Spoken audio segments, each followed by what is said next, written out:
Welcome to Local Business Spotlight, everyone. I'm Troy Thompson. Of course, I'm here with the man himself, Mr. Bruce Dodd from People's Home Equity. And today we're talking all about how do we know it's the right time to buy or sell, especially when it comes to refinancing our property. Welcome to the show, my friend. Good to see you. Okay, when I was just doing my intro then, it's really important that when we're doing our finance, we need to know when it's the right time to buy or the right time to sell.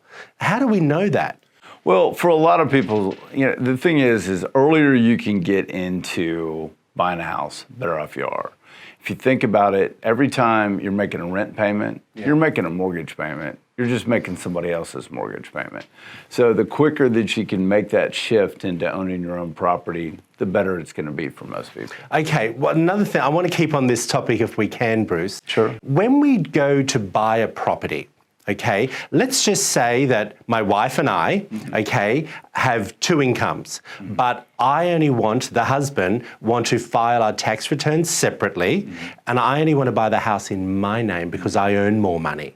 Is that possible without affecting my wife if she decides to buy an investment property when it comes to financing? Yeah, you absolutely can do that. So there's lots of couples that will buy and only one of the parties will be on the mortgage. Typically, you want to have both people on title.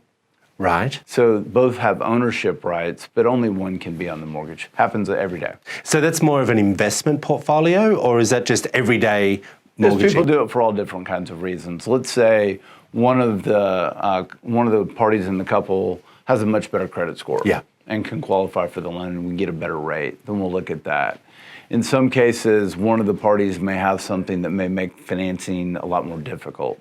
So it's very, very typical. You can have two parties buying a house and only doing the mortgage in one name. Happens all the time. Okay, let's just say we do have a little bit of bad credit rating, because sometimes it happens, and especially since this last year, things have been tough for a lot of people, but things are picking up and people maybe have stored away a few bucks but haven't been great with paying some of their bills, and they've got a few little red dots on their credit score. How do we fix them before we start looking at buying properties? Well, first of all, all, are you involved with that? Yeah, absolutely. So first of all, I would say some things, they may just be there. But we just need to know what our situation is and then determine the next steps. In terms of how you fix something, it kind of depends on what it is. And there's different strategies for different kinds of credit issues.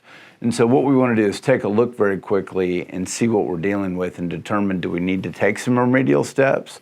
Or in some cases, it may just be we're fine. Yeah.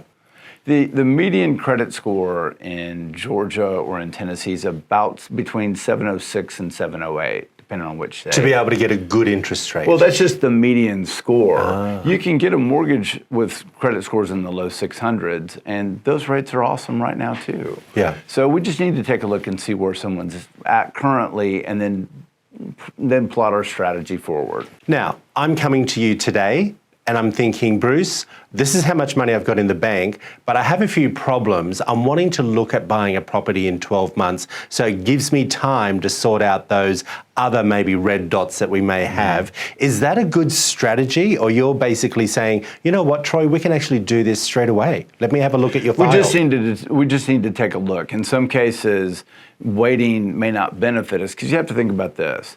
Right now, rates are extremely low. It's almost free. Yeah, it's extremely low. Do we know what they're going to be in 12 months? No. If we did, we could just make a bunch of bets in the stock market and you wouldn't need a loan later if we knew what that was going to be.